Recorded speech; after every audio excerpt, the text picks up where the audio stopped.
Okay, thank you. Hi, everybody, and welcome to our EMA Zoom webinar.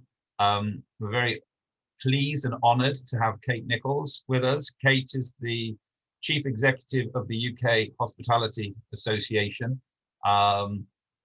which covers all restaurants, bars, hotels, anybody within the hospitality industry, both from a consumer side or a business side.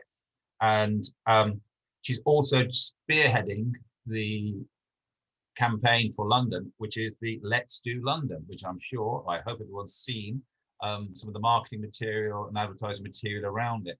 And I thought it'd be absolutely great to have a conversation with Kate and find out from the coalface, from the grassroots, what's happening within the hotel restaurant business, how these poor people, I've got friends who are restaurateurs, how they're starting to come back to life, and what we can do to support what EMA members are doing from a corporate point, etc. So, Kate, can you kick off just by telling us a little bit of background about the UK Hospitality Group? Yes, of course. So thank you very much for inviting me to join you on the webinar today. And what I was going to do was to give you an overview of UK hospitality, a quick mention of the key areas that we're working on and the work that we do with government on the campaigns, but also tourism, events strategies, hospitality strategies, and then we can touch on the London specific issues. So UK Hospitality is the national trade body that represents hospitality employers and businesses. So we have 700 member companies in membership. On the operator side, we also have a supplier associate stream of membership, which has people who are not hospitality operators but rely upon the industry, and those will be product suppliers but also professional advisors and guidance. 700 member companies, between them they operate about 90,000 venues, from a single site right the way through to all the national chains, and across the core markets, pubs, restaurants, hotels.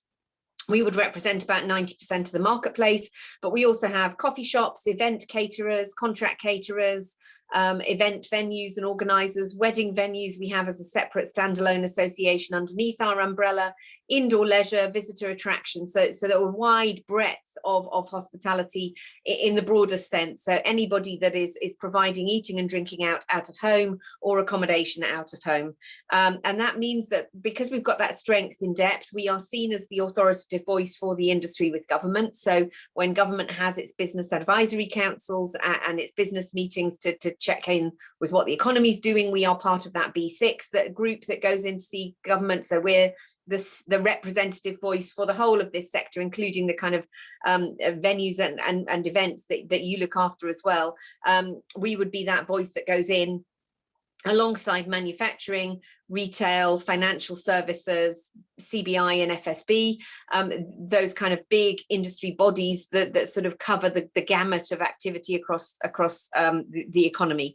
And then within that, there are sector councils that the government operates. So we sit on the Tourism Industry Council, which also covers events and live events, both business events, live events, sports and music events, and the tourism elements to do with that, as well as the sort of domestic economic activity arising from business events.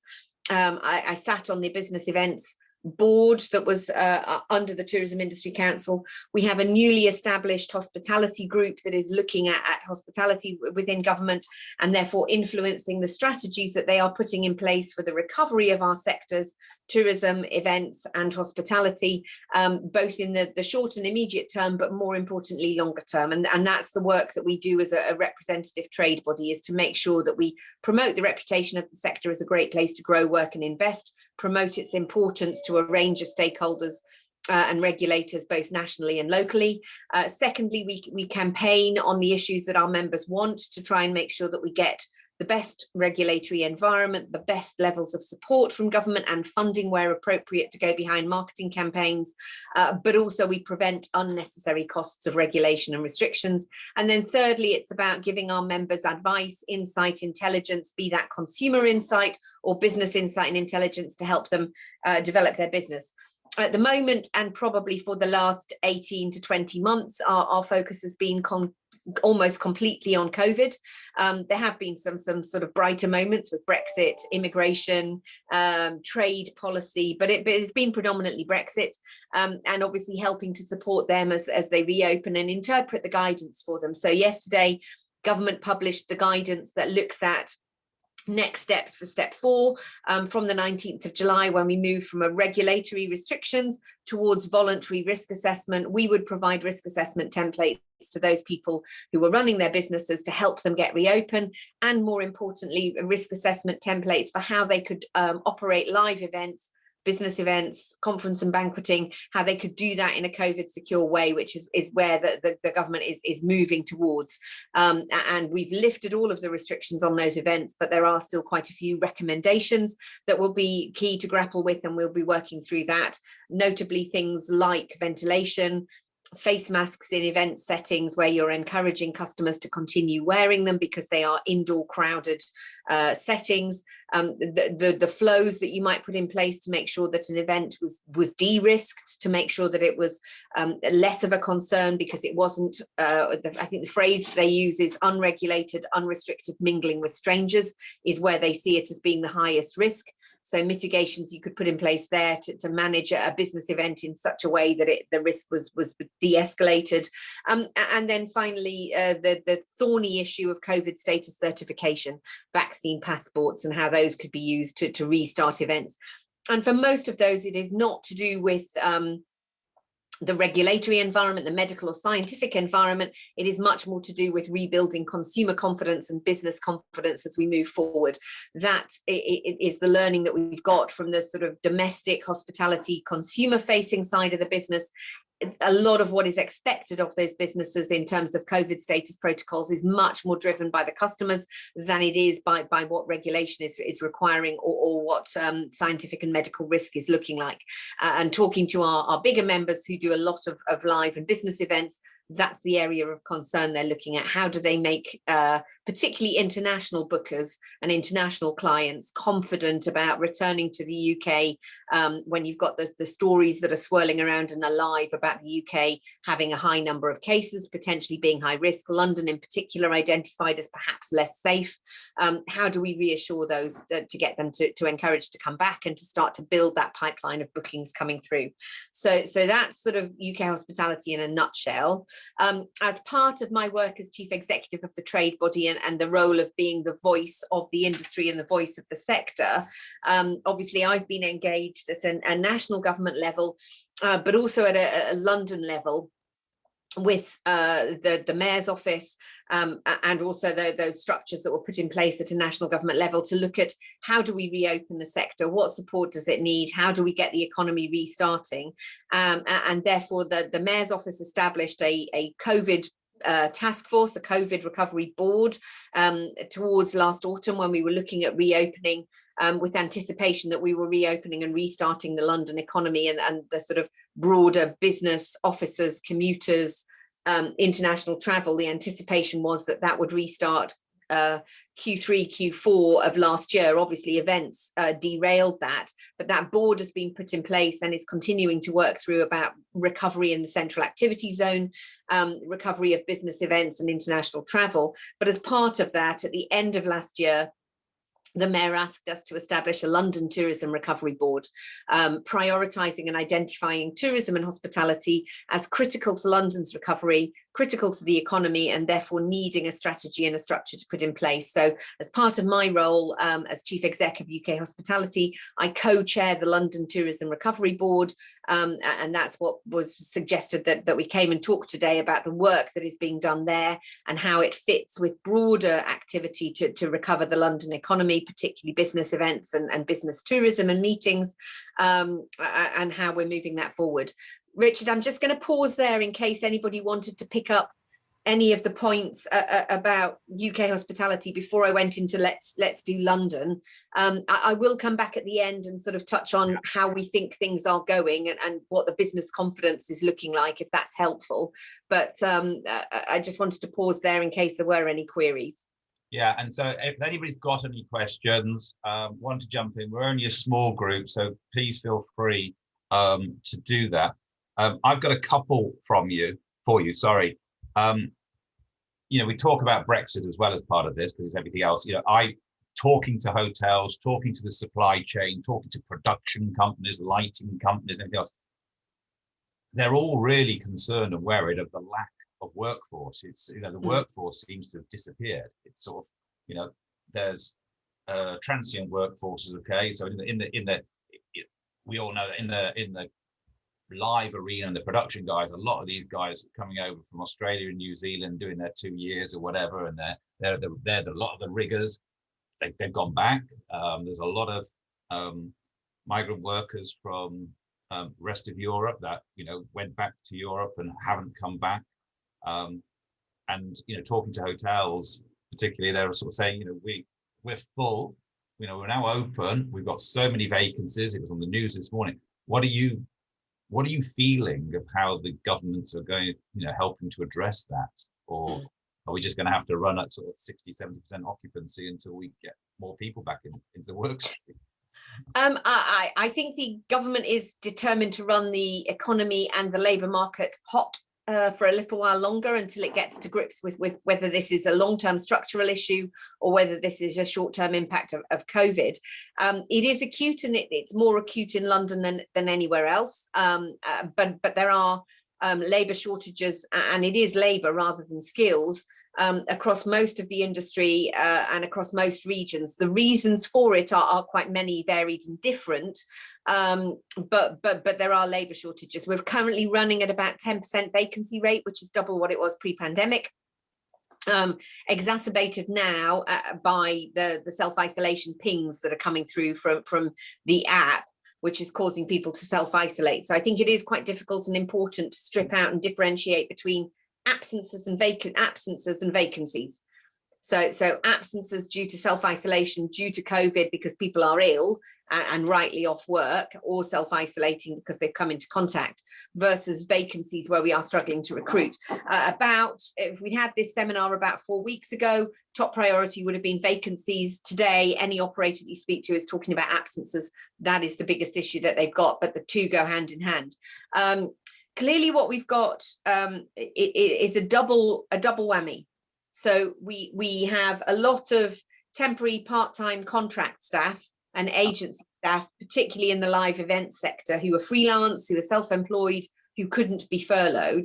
And we knew that they'd gone, and we had to re-recruit them when we came out of it. And then secondly, we've got the sort of permanent staff or the full-time contracted staff who could be furloughed and were kind of seen as our bankers. And the challenge is that 1 in 5 across hospitality, across the UK, 1 in 5 of those who are still on furlough are not coming back when we ask them to return from furlough. In London, it's as high as 1 in 3. So in addition to those members of staff that we needed to recruit, we've got the bankers that are not there. And you're right, part of that is to do with foreign workers who've gone away. There's about 1.3 million exodus over the year of COVID. Half of those are in London. So a significant chunk of our potential workforce pool depleted. It's more to do with COVID than it is to do with Brexit, about their inability to come back. Brexit undoubtedly has changed the immigration system, but most of those people who were in the UK beforehand did apply for settled status or pre-settled status, could come back and do have a permission to work. Yeah. It's travel restrictions that are stopping them at the moment. And then I think the one that gets talked about less is that you had the same impact with UK workers, particularly in London. A lot of UK workers, young workers living in London, couldn't afford to self-isolate or stay in London during the pandemic, or didn't want to because they were very isolated. So they went back home. So you've got an outflow from London, less so in other city centres, but you have got it. And then finally, of course, our students. Our student population is dislocated around the UK. It's not at the right place at the right time. And for a lot of them, when they would normally have come into summer jobs, they want to go and celebrate. They want to meet people. They want to socialise. They want to go on holiday. They don't want to come to work. And I having got a 19-year-old and a 16-year-old, I can't say I blame them. And mum and dad, though.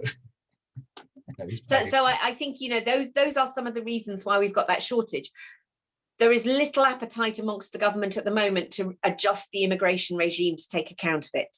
They'll adjust the travel regime to bring people back in or to help with easing people back in, but it is going to be challenging while you've still got that red amber list. It's the travel restrictions that are causing the immediate blockage.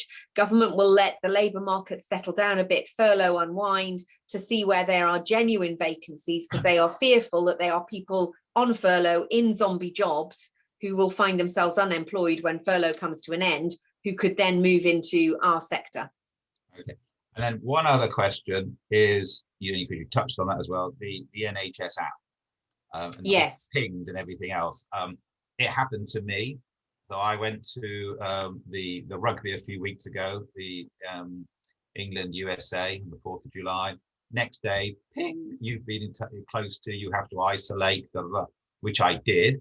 And then, of course, this whole conversation that's going on around it of, I've had my double jabs. I even had COVID back in March, and but then we're isolated. But then it's more advisory. Now, are you aware of any of the tweaks as yet, or that there is deep discussion about tweaking the app? Because I think it's good to know that you've been close to somebody, but 10 days is ridiculous if you've been double jabbed and everything else. Yes, so this is a live and active discussion within government, and we are really close to the discussion that's going on to identify what the challenges are. One tweak that has been made immediately is that obviously from the 16th of August, if you are double vaccinated and fully vaccinated, so that means 2 jabs and your 2-week immunization period to develop, so you would have to be double jabbed by the start of August, you no longer have to self-isolate, you just take a test. They are then working at pace to see if there is anything they can do around the self-isolation policy to adjust the impact of it, potentially looking at test to release so that people could stay in work but continue to test and not have to fully self-isolate. That's one of the areas that they are looking at, particularly for a younger workforce, and they are looking at bringing forward that end self-isolation. There are some adjustments to the guidance that they're making, so they're looking at changing the sensitivity of the app. At the moment, most of those pings are coming through from Bluetooth, so it's phones that come into contact with each other, and Bluetooth is not very sensitive. So you can be sitting a long way away from somebody and the Bluetooth will ping. Your phones can be all in one place if you're at work. A lot of works have phones in lockers, phones in communal areas like behind the bar. They will ping if a customer walks over, even if it's behind protective glass. So the government is refining the guidance. So if your phone is in a locker, a communal area, or you work behind a protective screen, or that you don't work in a customer-facing role, the advice now is to switch off your contact tracing while you are at work. Yeah. And just rely on the venue check-in. So you can pause contact tracing. They're also clarifying that it is advisory now. So if you're contacted by Test and Trace through phone, SMS, or email, you are obliged to self-isolate. That is a confirmed, you are confirmed as having been in close contact with somebody who has tested positive, and therefore you are required to self-isolate for 10 days. From the point at which they test positive, it isn't 10 days from the point at which you're notified. But if you get a ping on the app, then that is advisory. You should take a test, and if you want to take that risk, you can continue to take the risk. As an employer, you can't require somebody to come in. If they want to self-isolate, they should. But again, it is worth knowing that when the app pings you, it's always a historic potential exposure. Nobody should isolate for 10 days when they're pinged by the app.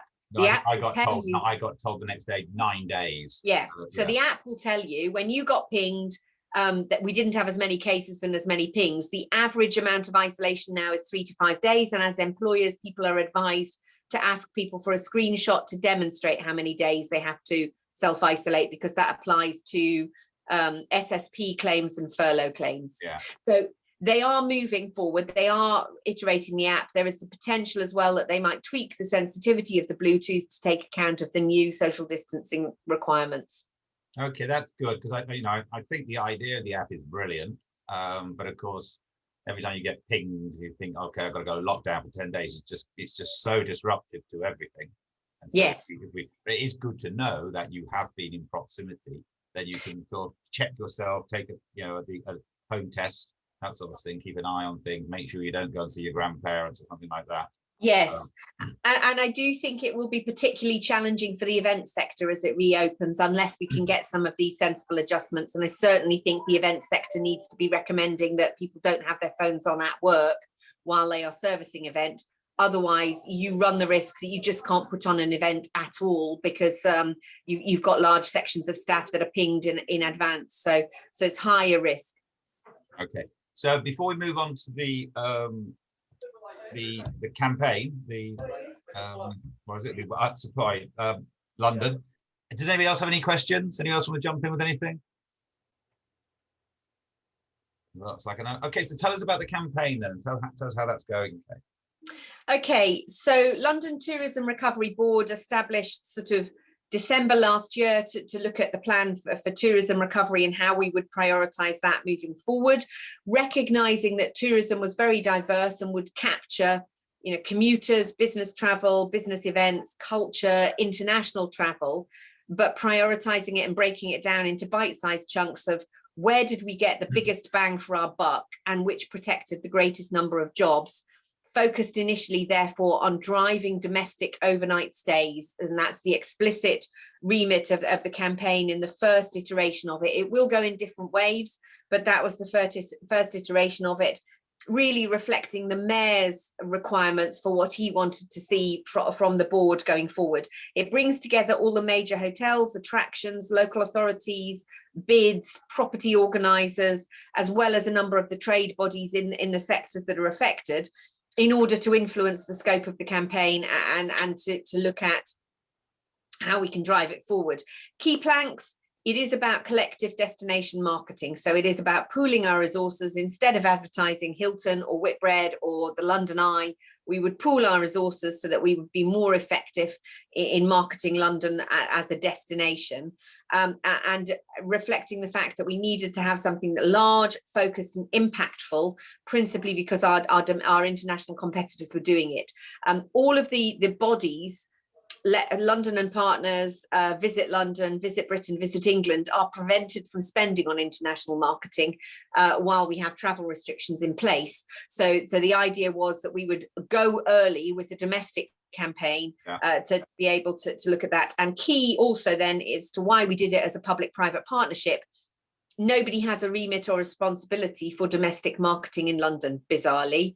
So London and Partners has international and attracting international events into London, but not domestic events necessarily, and also looks after Londoners, but doesn't look after domestic overnight.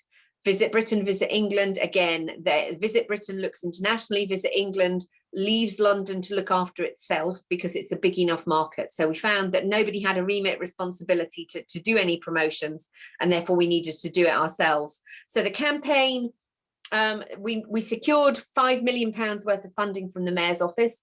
2.5 million of that is going towards the domestic marketing campaign, and $1 million more was brought in by the industry working in partnership. So you've got about 2.5–3 million that is going to be available for domestic marketing, and then you've got about another £1 million that will be made available for international later in this year, and we'll look again at international spend going forward.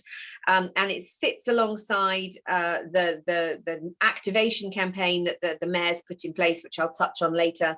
£2 million on activations, 2.5 million on marketing, all with the overall branding of Let's Do London.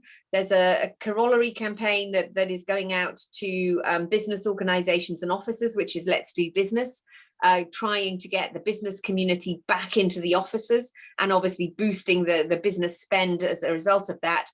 And it's really leading with hospitality, entertainment, culture, heritage, the sort of tourism marketing that to commuters and London businesses. Nobody wants to come back to the office or back to work, but they do want to come back and do business, and they do want to fear missing out on some of the activations that are happening in London that are good fun. So there's a spin-off side to it, which will help to drive that business traffic and business footfall and encourage people back in to do meetings face to face. But primarily designed domestic overnight stays, marketing in other regions of the country to get them to encourage them to look at London as a summer holiday destination, and then as a flip on later in the year to look at a city break. So instead of going to Cornwall, if Cornwall is full, where do you go? You should come to look at London. If what you're missing is your sort of trip to Spain, what do we have in London that could fill that gap? And there's been various waves of the campaign. We're currently in the third wave of it. First wave was 17th of May to sort of 6th of June, looking at Londoners returning, Londoners who live within the sort of the tube network, coming back into central London to do activities, eating out, drinking out, and then moving on into the 1st of June to the sort of 21st of June initially, but it bled over into the 19th of July because of the changes in the steps.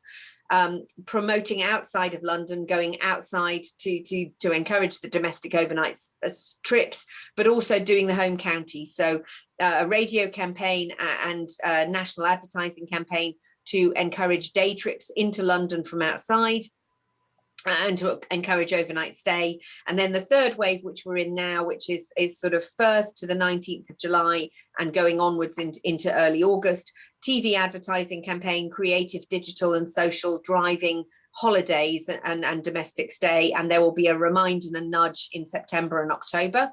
And it is really having an impact so far. You'll have ongoing social and digital and national advertising. So it's really hitting a broad range of people, front loaded into June and July, but a subsequent push later on.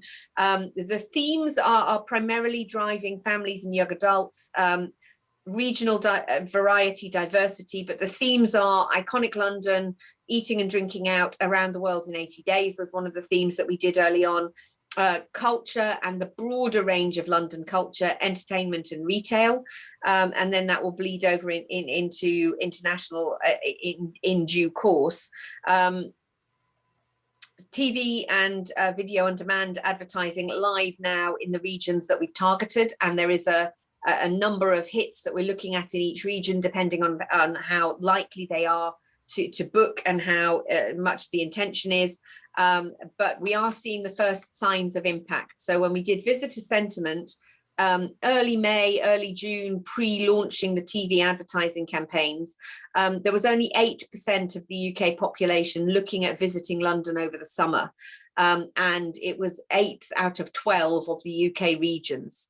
As a result of the first month of the campaign, that had moved up. London had moved from 8th of the most likely destinations to visit in the UK to 4th, and it's nudging up towards 3rd now. So it is seeing an improvement in sentiment, and it's gone from 8% likely to visit to about 15%.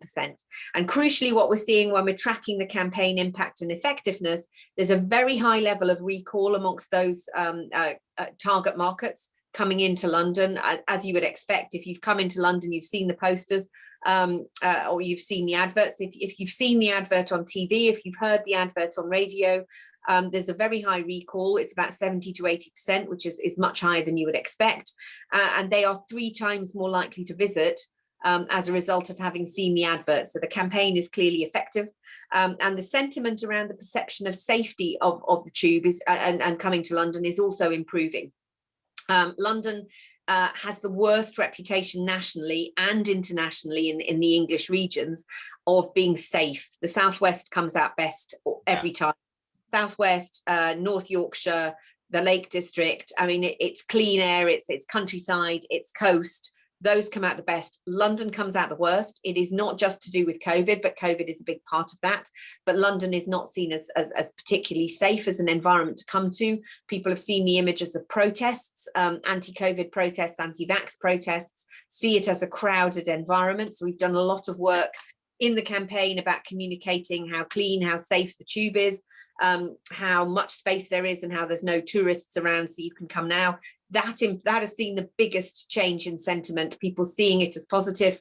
And we now have a complementary advertising campaign going out from Transport for London, actively encouraging people back onto the tubes and buses, and making a big point about the cleanliness, the hygiene, the sanitation, the fact there has been no case of COVID on the entire London transport network. And it's really that desire to make sure that the sentiment remained positive towards London being safe, which has driven the mayor to mandate mask use on the transport network going forward post 19th of July.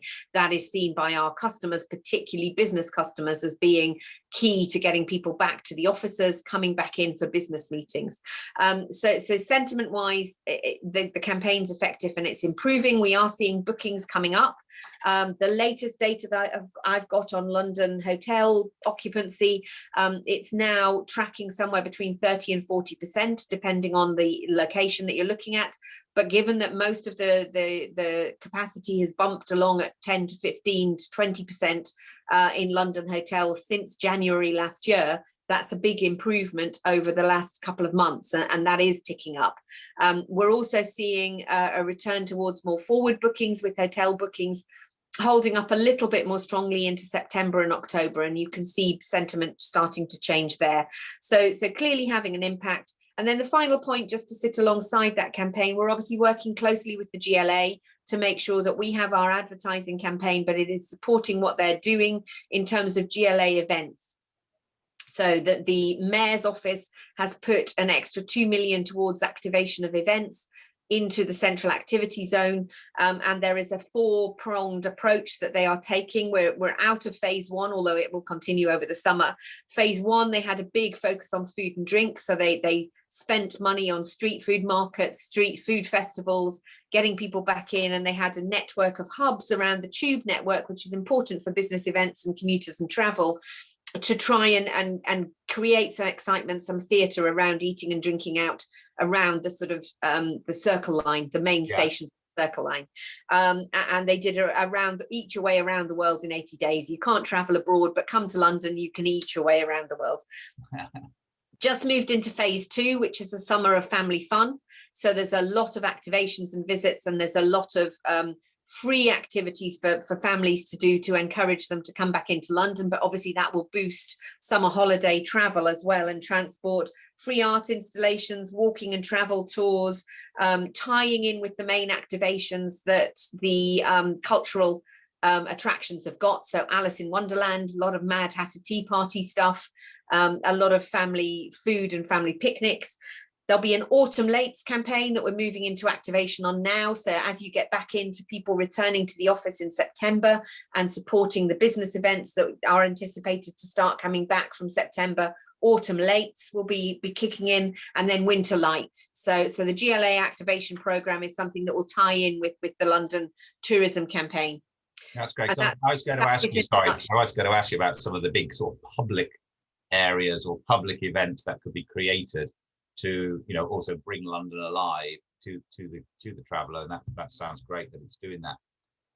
Can I pick up briefly on one of the, it's music to my ears because it's a drum that I've been banging for many years into our friends at London and Partners and Visit Britain and PLs, that their remit is about international business coming into London. And I've been sort of saying for many, many years, you know, our members, they're all corporates. They probably do 80% of their business in the UK. Yes, they do big international conferences. They take it overseas and this, that, and the other. But you know, 80% of what they do on a day-to-day basis is, you know, we need to be more aware of what other cities. You know, if we're London-based, then you know what's happening in Manchester, Leeds, Sheffield, Birmingham, Bristol. You know what facilities have they got and everything else. And time and time again been asking for those cities to engage with us and come and talk to our members or share information with us, and it's been tough to do. So it's great to hear that, you know, that remit is now sort of changed to focus on the local market. So from a business point of view, that's, you know, we see events taking place in the UK, and we see people doing live events, continue with virtual, but the hybrid event from what we call hub and spoke. So it might be that we'll be connecting 3 conferences, one in London, one in Birmingham, one in Leeds, and they want those 3 conferences talking to each other, smaller groups, as we start to come back to live events. I think that's, at the moment, all of this is slightly in a state of flux, and you've got new ways of working because we're in crisis and we're COVID. The challenge for all of us is to make sure that those new ways of working stick when we come out of the crisis, and we get it reflected in the broader strategies and the activities and the remits that all of those organizations are doing.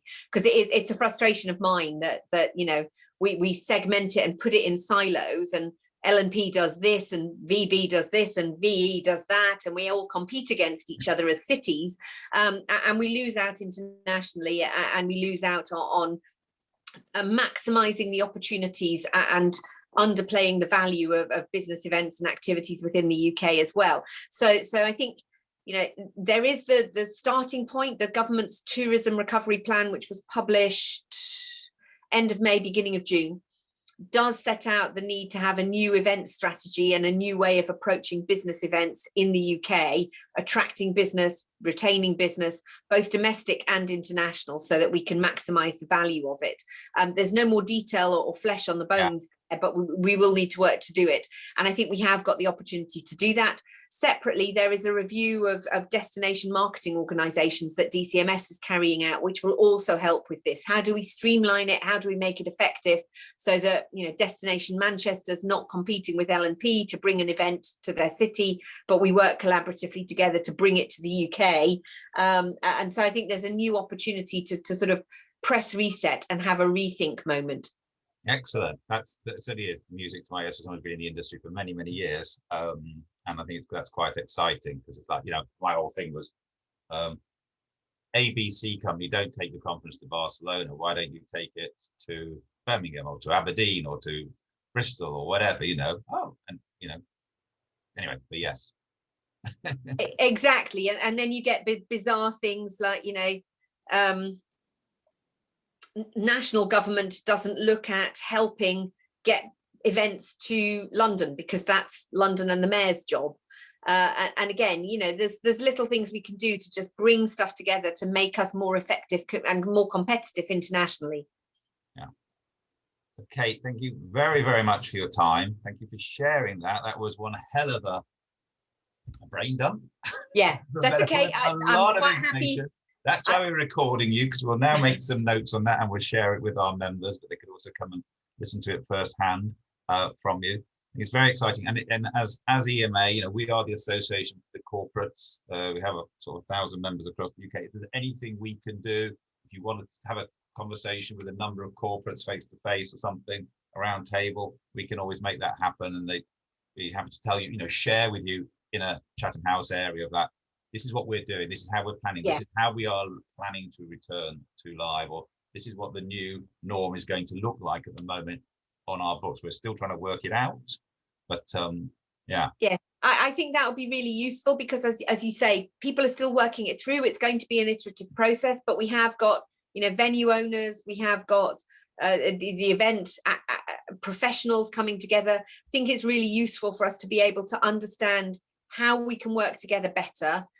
What is the business confidence and the level of confidence? What are the challenges going forward? And what's the long-term support the sector needs to be able to fully recover, so that we can make a compelling case to government? Thank you. And thank you again. So everybody, a big thank you to Kate Nicholls, Chief Executive UK Hospitality. Thanks very much.